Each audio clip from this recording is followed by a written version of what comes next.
E aí pessoal, tudo bem com vocês? Eu sou Cristiano Rodrigues, estou aqui para a gente continuar o nosso estudo sobre o Apocalipse. Comecei um pouquinho mais tarde hoje, mas vamos dar continuidade. Como eu já avisei o pessoal que segue a live aí, eu fazia às 9 da noite, ou 21 horas, agora eu comecei a fazer às 20, mas hoje eu tive um pequeno atraso aqui de 8 minutos. Então prossigamos. Hoje a gente vai entrar na igreja de Laodiceia, que é a igreja apóstata, a igreja.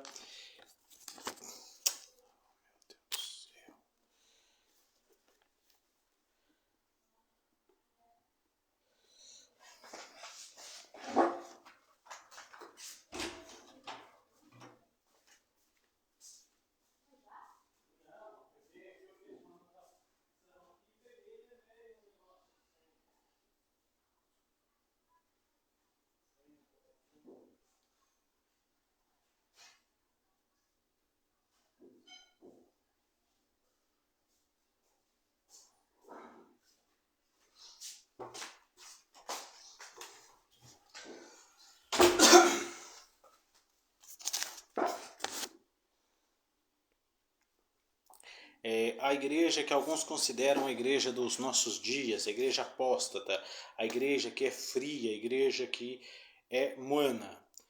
E Laodiceia, ela tem um contexto histórico muito interessante antes da gente começar a estudar aqui no livro, porque ela ficava ali na região de Colossos e Hierápolis, e Colossos tinha uma água fria, que consequentemente era boa para beber, para fazer suco, sei lá o que eles usavam para fazer, mas era uma água fria, era uma água boa. E Herápolis tinha uma água quente, que eram águas termais, que servia para cura e tudo mais. Já Laodiceia, a água que chegava nela era uma água ruim, era uma água de má qualidade, que se tornava uma água morna e que levava muitas pessoas a vomitarem por causa desta água morna. Era uma água ruim, faltava água potável e as pessoas vomitavam, às vezes por conta dessa água morna. E é por isso que Jesus ele vai falar mais para frente que vomitar-te-ei, não és frio nem quente, vomitar-te-ei da minha boca. Jesus faz ali uma comparação com a situação atual da cidade com a sua situação espiritual. Eu acho que é desnecessário a gente dizer que a situação física é reflexo da situação espiritual, embora em muitos casos seja verdade que a situação física é apenas um reflexo da situação espiritual, mas aqui no caso eu acho que o Senhor ele quis fazer mesmo uma comparação de algo que vinha acontecendo na cidade e que também acontecia na igreja. Mas eu quero hoje falar a respeito da frieza espiritual aqui no livro de Laodiceia.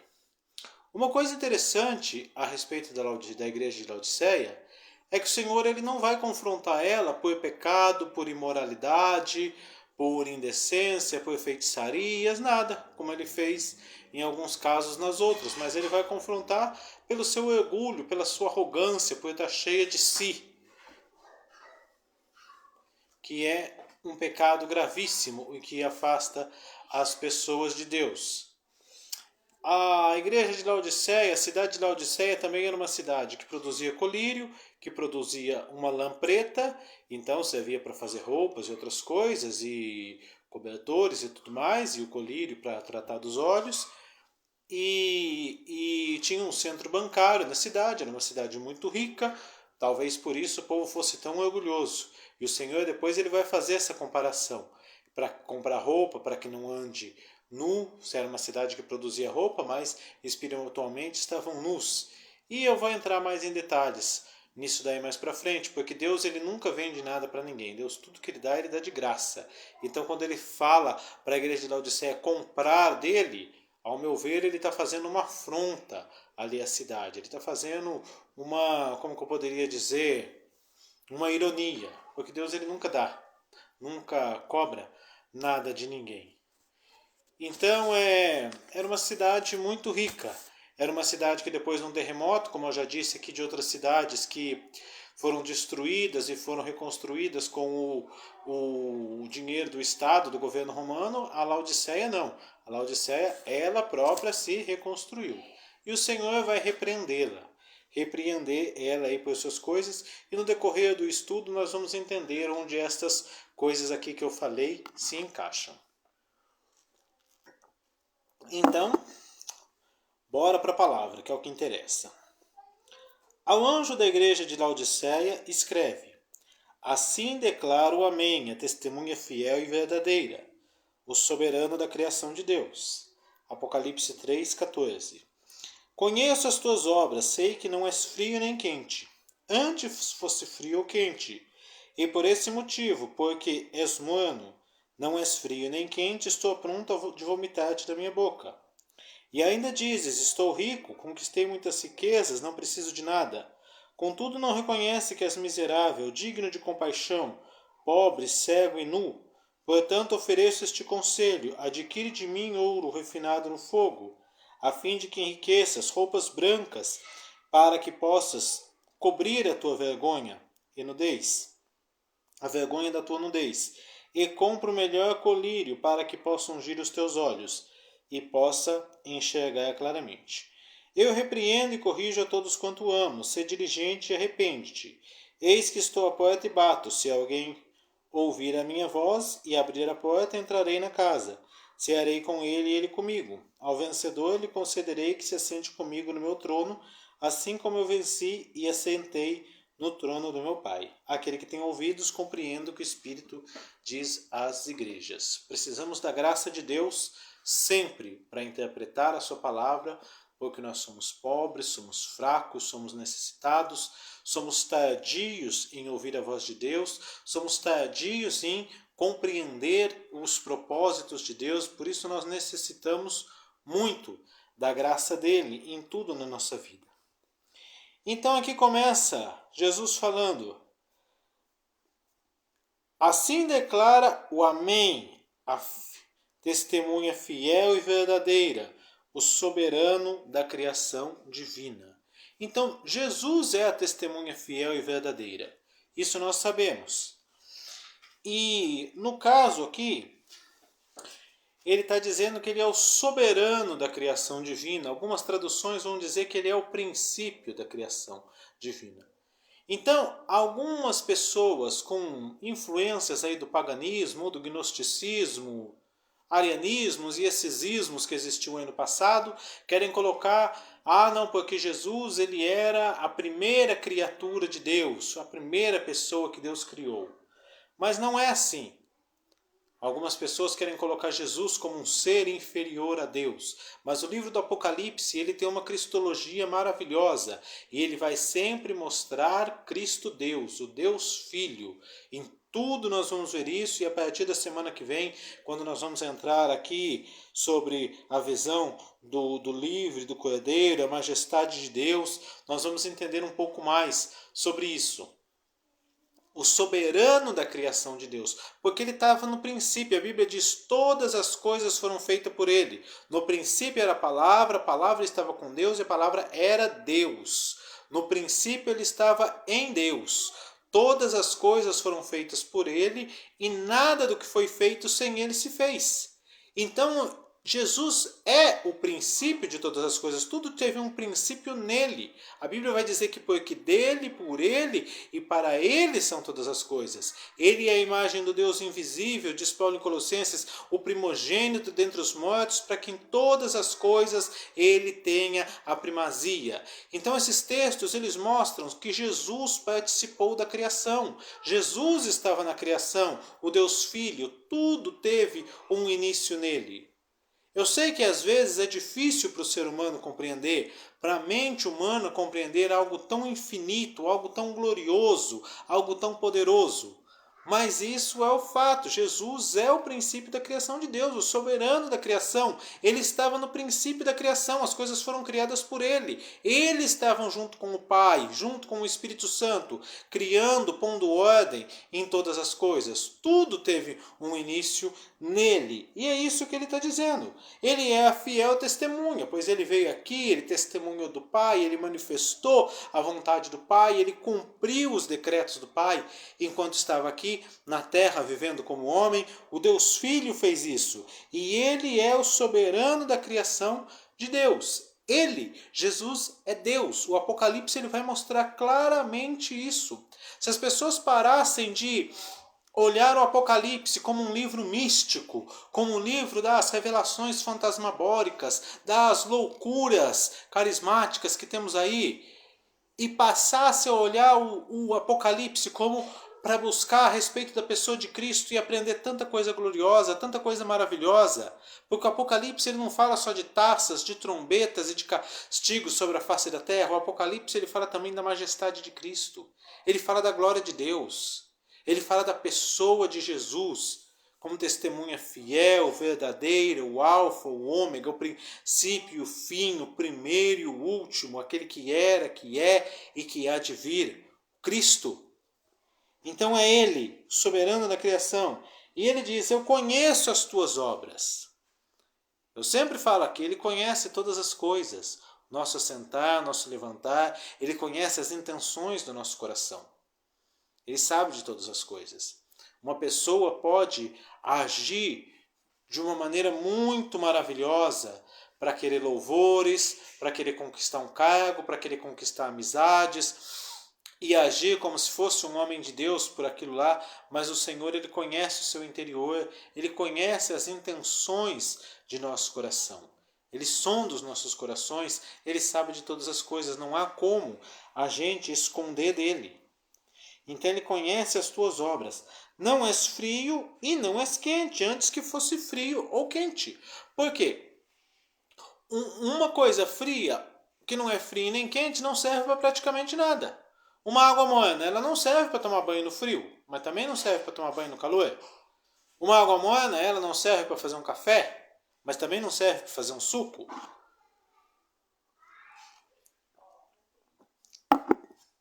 Então é isso que o Senhor está falando. Aquele cristão que ele não é frio e nem quente. No caso aqui a igreja, o Senhor ele vai tratar dela do seu orgulho, da sua arrogância. Mas aqui trazendo para o nosso contexto, uma pessoa que não é fria, que não é quente, é aquela pessoa que ela não está no pecado, mas ela também não está servindo a Deus.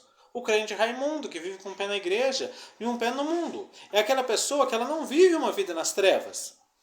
Ela não vive uma vida de pecado abertamente. Não vive no adultério, não vive na prostituição, na pornografia, no roubo, no alcoolismo, nos vícios, na mentira, em geral. Mas também não é uma pessoa de oração, também não é uma pessoa compromissada com a palavra, também não é uma pessoa compromissada com o amor ao próximo, também não é uma pessoa compromissada com o reino de Deus. É aquela pessoa lá mais ou menos. Aquele cristão domingueiro, eu vou na igreja no domingo, eu vou na igreja nos batizados, eu vou no dia de ceia, eu até dou minhas ofertas, mas eu não tenho compromisso com Deus. Eu não tenho uma vida de oração, eu não me santifico, eu não me separo do mundo totalmente, não vive deliberadamente no mundo, mas também não se separa totalmente para Deus, não se consagra totalmente para Deus. É aquela pessoa que está no meio do caminho, que é o meio termo. E eu diria que, infelizmente, essa é a situação, talvez, da maioria da igreja. São aquelas pessoas que não estão lá nem cá. Ela não está totalmente desviada, mas ela também não está totalmente consagrada a Deus. E o Senhor está dizendo, quem dera você fosse frio ou você fosse quente. Porque teria uma posição. Um exemplo disso que eu vejo na Bíblia é o rei Acabe. O próprio rei Herodes. O rei Acabe, ele foi um rei que ele fez feitiçarias, ele fez um monte de coisa. Então poderíamos dizer que ele era fria. Porque ele era um homem que viveu deliberadamente no pecado, na idolatria, na feitiçaria e tudo mais, foi manipulado por Jezabel.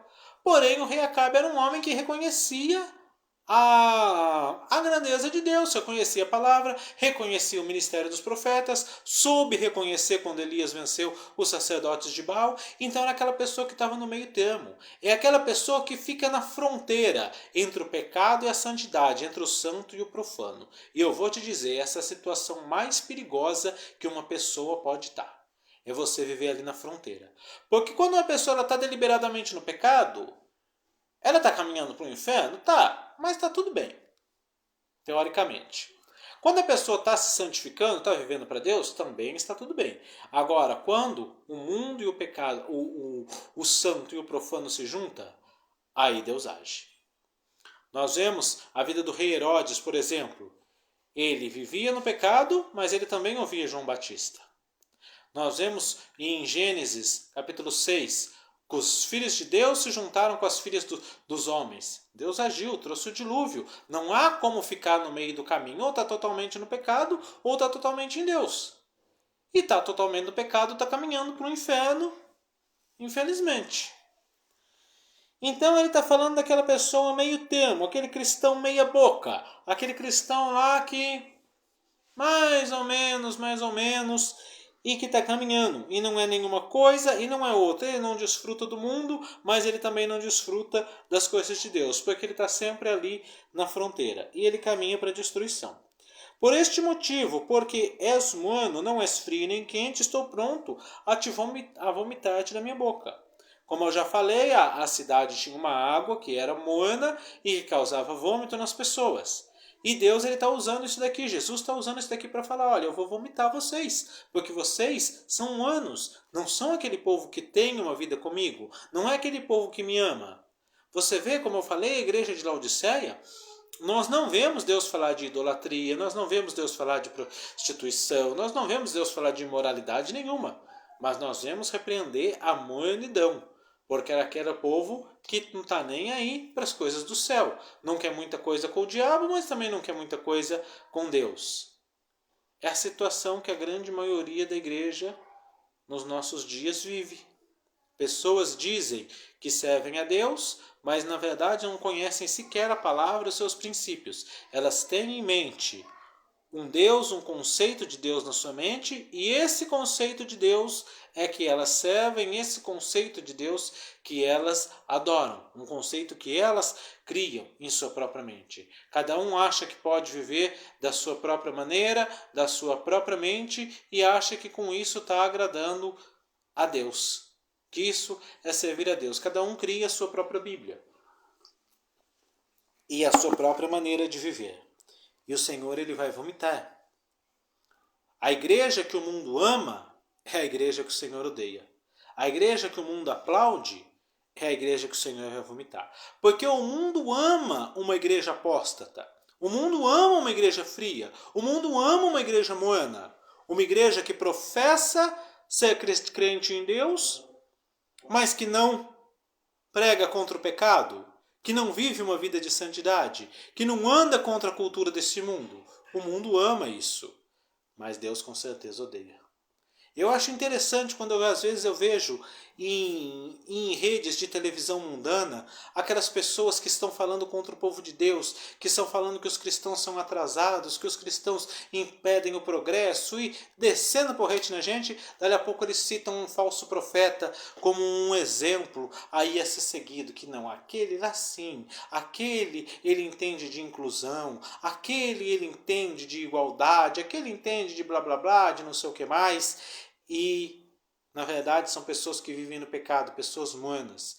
E, por falar nisso, abrir um parênteses, a pessoa vai falar, mas a igreja evangélica é preconceituosa, a igreja evangélica não aceita inclusão, não aceita diversidade. Eu queria saber quem que é o mentiroso, de onde saiu da mente do diabo essa mentira, porque a igreja evangélica sempre socorreu oprimidos, sempre abriu as portas para pessoas marginalizadas, sempre teve todo tipo de gente dentro da igreja evangélica. Porém, a igreja sempre pregou, venha como estás, mas não permaneça como estás. Aí hoje tem surgido um movimento fora da igreja de pessoas que não são cristãs e que conseguem apoio de alguns cristãos mornos, frios, que não entendem nada da palavra e querem julgar o verdadeiro povo de Deus como um povo preconceituoso, como um povo que não aceita diversidade, como um povo que não aceita desigualdade e colocar um monte de calúnias na igreja, sendo que a igreja que sempre acolheu as minorias, que sempre acolheu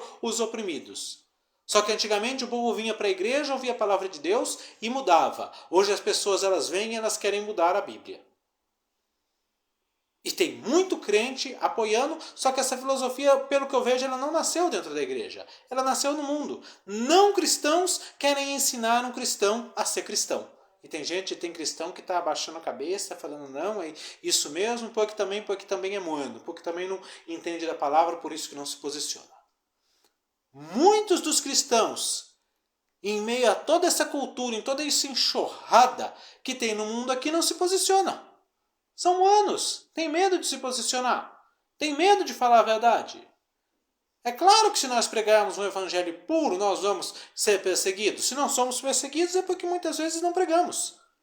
A Bíblia diz que aqueles que querem viver piedosamente sofrerão perseguição.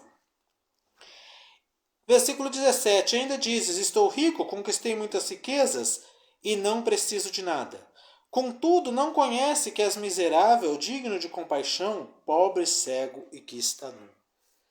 Como eu falei no começo aqui na introdução, a igreja de Laodiceia, a cidade de Laodiceia era rica. Eles produziam lã, produziam roupas, produziam colírio, reconstruíram a cidade sem a ajuda do Estado, tinha um centro bancário, e esse espírito de arrogância estava dentro da igreja. O Senhor ele reclama da igreja do quê? Do seu orgulho.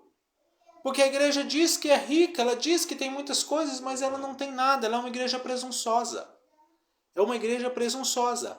Em todas as eras houve gente assim. Mas na nossa geração tem havido pessoas assim, tem havido igrejas assim, que acham que são ricas, que são poderosas, que têm o apoio do mundo, que têm o apoio do Estado e que não precisa de nada. Parece que não precisa mais de Deus na igreja. Isso é um cristão humano, um cristão orgulhoso, um cristão arrogante, aquela pessoa que não depende de Deus, que confia na sua capacidade. Alguns que confiam nos seus dons, nos seus carismas, outros confiam nos seus estudos, outro confia na sua lábia, outro confia no seu dinheiro, outro confia na sua força física. Mas a Bíblia diz para que o valente não se gabe da sua força. A Bíblia diz, uns confiam em carro, outros confiam em cavalos, mas nós faremos menção no nome do Senhor dos Exércitos. A igreja é aquele cristão que ele quer ser alguma coisa. Eu já falei aqui daquela comédia, daquele menininho que vai pregando, eu não era nada, agora eu sou um baterista, olha o que Deus faz. Não, você não era nada, continue não sendo nada. Continue debaixo da humilhação, continue debaixo da humildade, porque nós não temos nada. Tudo é dele, tudo é por ele, tudo é para ele. Se hoje eu estou pregando a palavra, porque ele me deu o dom e me deu a capacitação. Se outros estão tocando, se outros estão ganhando dinheiro, ganhando alma, sei lá o que mais, é porque ele deu a capacitação.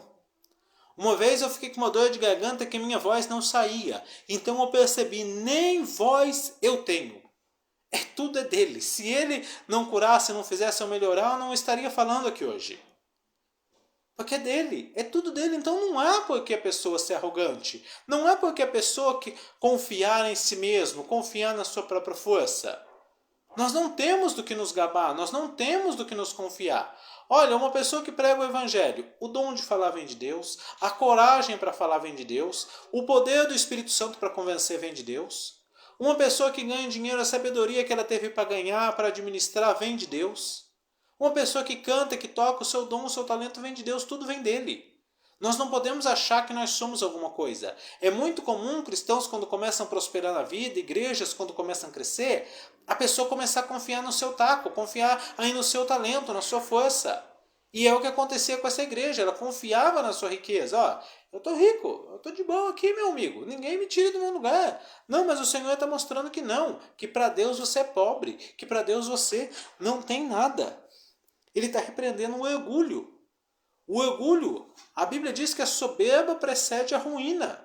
Então, quando uma pessoa começa a ensoberbecer, achar que é alguma coisa, ela perde tudo.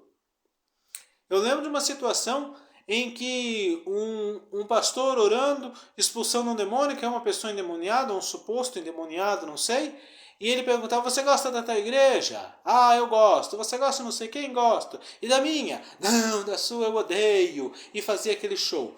Por quê? E aí um irmão disse, por que o diabo faz aquele show? Se é que estava endemoniada mesmo?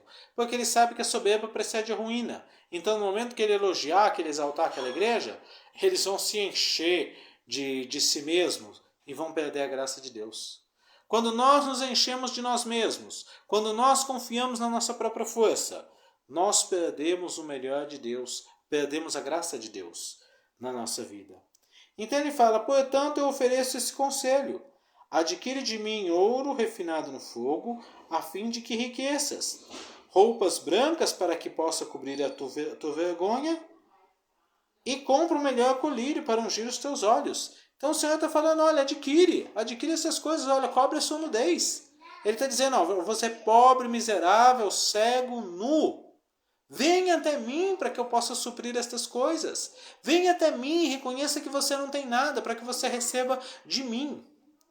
Tem uma tradução que fala, aconselho que compres de mim. E aqui no caso, aqui ele fala, compra o melhor colírio. Deus ele não vende nada para ninguém. Tudo que ele dá de graça. Então ele está fazendo uma afronta a esta igreja orgulhosa. Ele está fazendo uma afronta a essa igreja apóstata. E ele está até mesmo zombando, se é que eu posso falar, não, assim, tirando um sarro. Compre de mim. Você é rico? Compra de mim. Vamos ver se de mim você pode comprar alguma coisa. É óbvio que dele nós não podemos comprar nada. Dele nós temos que ter humildade diante dele.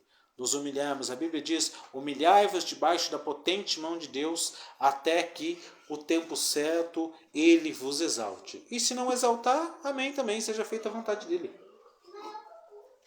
A igreja no Brasil ela tem um vício de querer ser poderosa, de querer ter grandes coisas, e esquece que nós não temos nada, que nós dependemos inteiramente dele. É o que está falando, adquire de mim ouro refinado, a fim de que enriqueça, roupas brancas para que cubra a vergonha da tua nudez, e colírio para ungir os teus olhos, para que possa viver claramente. Venha até mim, adquire essas coisas de mim. Você não pode comprar de Deus, mas você pode se humilhar diante dele, para que ele dê de graça. Porque em muitos casos ele fala que ele dá de graça, da água, da vida. Então precisamos vir até dele e adquirir dele. Eu repreendo e corrijo a todos quanto amo. Sê zeloso e arrepende-te. A Bíblia diz lá no livro de Hebreus que, como um pai disciplina o seu filho, assim o Senhor disciplina os seus filhos. Que se vocês estão sem correção, é porque são bastardos. Aquele filho, aquela igreja que está sem correção é bastardo. Eu lembro da minha juventude que eu comecei a ver bastante gente pecando e pecava e não acontecia nada. Parecia que estava tudo numa boa. Pecava, um pé na igreja, um pé no mundo e nada. E um dia eu pensei comigo, eu vou pecar também. Todo mundo peca, eu também tenho direito, eu também sou jovem. E o chicote estalou no meu lombo. Problemas em cima de problemas, tudo começou a dar errado e eu senti o Senhor me colocando lá contra a parede. E eu não entendia porquê, até que um dia eu vi uma pregação do Paul Washer, ele falando sobre esse texto de Hebreus, que Deus corrige, que se estão sem correção é porque são bastardos. E ele dizia que aqueles que pecam e Deus nunca corrige, é porque nunca nasceram de novo e nunca foram filhos de Deus. Então quando o Senhor nos corrige, quando o Senhor nos traz uma correção, é motivo de alegria, porque ele nos disciplina como um pai disciplina o seu filho. Mas aquele que está sem correção é um bastardo. E eu vejo quantas pessoas que eu conheci na minha vida, na minha carreira com o Senhor, que peca e não sente a dor do pecado, o pecado não pesa, o pecado não dói, ele não tem castigo nenhum da parte de Deus, julgamento nenhum. Essas pessoas muito provavelmente, praticamente certeza, que nunca nasceram de novo e nunca tiveram um encontro com o Senhor. Quando eu olho esses pregadores, isso que eu vou falar é forte, pode até muita gente não gostar, eu sei que muita gente não gosta quando eu falo isso, mas é fato. Tem muitos pregadores aí, na mídia, na televisão principalmente, na internet, nas grandes igrejas, que o que fazem é charlatanismo ou charlatismo, nem sei qual é a palavra correta, mas o que fazem é enrolar o povo, arrancar dinheiro do povo, fazem se prostituírem, praticarem todo tipo de desonestidade, praticarem todo tipo de indecência. Hello, moto. E nós vemos que Deus não corrige essas pessoas. Não corrige essas pessoas. Muitas dessas pessoas praticam coisas abomináveis que nem os ímpios não praticam. E esses caras não têm correção nenhuma. Mentem na cara dura, fingem, pagam pessoas para dizer que fizeram um milagre quando não tem milagre nenhum. Roubam as pessoas na cara dura, com envelope, com campanhas fraudulentas, mentirosas. Praticam hoje, aparece um pecado deles, uma prostituição, sei lá o que deles, eles inventam que é perseguição e coisa e tal, e nunca se consertam. Hoje eu tenho visto que Deus tem julgado a igreja. Esses caras têm que colocar a barba de molho. Mas é interessante que por que Deus não castiga esses caras? Por quê? Porque não são filhos. Porque não são filhos. Porque quando você é um filho de Deus, você peca, a primeira coisa que você vai sentir é desgosto, é tristeza, é dor. Pedro negou Jesus 3 vezes, ele foi lá e chorou o seu pecado. Davi, quando ele pecou, ele foi confrontado com o profeta Natan, ele não mandou matar o profeta. Ele falou, pequei contra o Senhor. Um verdadeiro filho de Deus, quando ele peca, ele sente dor. Ele não sente prazer. Pode ter um prazer momentâneo do pecado, mas dali a pouco ele vai ter dor, ele vai ter arrependimento. Agora, quando nós vemos esse povo que peca, e rouba, e prostitui, e engana, e mente, e pratica todo tipo de desonestidade, e está tudo numa boa, não sentem arrependimento, não sentem remorso, Deus não corrige eles, é porque nunca foram filhos de Deus, nunca foram salvos, nunca nasceram de novo e, consequentemente, estão caminhando para o inferno. E muitos dos seus seguidores caminham junto com eles. Isso é fato, desculpe meu desabafo. Então o Senhor, ele repreende o que ama, ele repreende o seu filho. Se você que está me ouvindo está pecando e não está tendo nenhuma repreensão, tome cuidado. Se arrependa, busque ao Senhor enquanto é tempo, porque o Senhor não corrige filho dos outros, ele corrige os seus próprios filhos. Eu repreendo todos quanto amo, sê diligente e arrepende-te. Eis que estou à porta e bato. Se alguém ouvir a minha voz e abrir a porta, entrarei e cearei com ele e ele comigo. Nós usamos esse texto aqui para pregar para as pessoas mundanas, para receberem Jesus, para se converterem. Mas aqui o contexto que ele está falando é um contexto da igreja. Ele não está falando isso daqui para o mundo, ele está falando para a igreja. Ele fala aqui, ó, eu estou na tua porta, eu estou batendo. Abre, você entra. Lembra aqui que da igreja de Filadélfia, ele colocou uma porta aberta para ela? Agora no caso aqui da igreja de Laodiceia, ela está com a porta fechada. E ele está batendo. Se você abrir, eu vou entrar. Então isso mostra que é uma grande esperança. Mesmo para aqueles que são humanos, mesmo para aqueles que são frios e que estão em pecado, e que são arrogantes, e que são orgulhosos, ou qualquer tipo de pecado que tenham, há uma grande esperança, porque o Senhor está à porta e bate. Se você abrir, ele vai entrar e vai cear. Cear fala de comunhão. Ele vai ter comunhão conosco. Agora, se não abrir, infelizmente, o que pode fazer? Como diz o escritor aos Hebreus, como escaparemos nós se negligenciarmos tão grande salvação?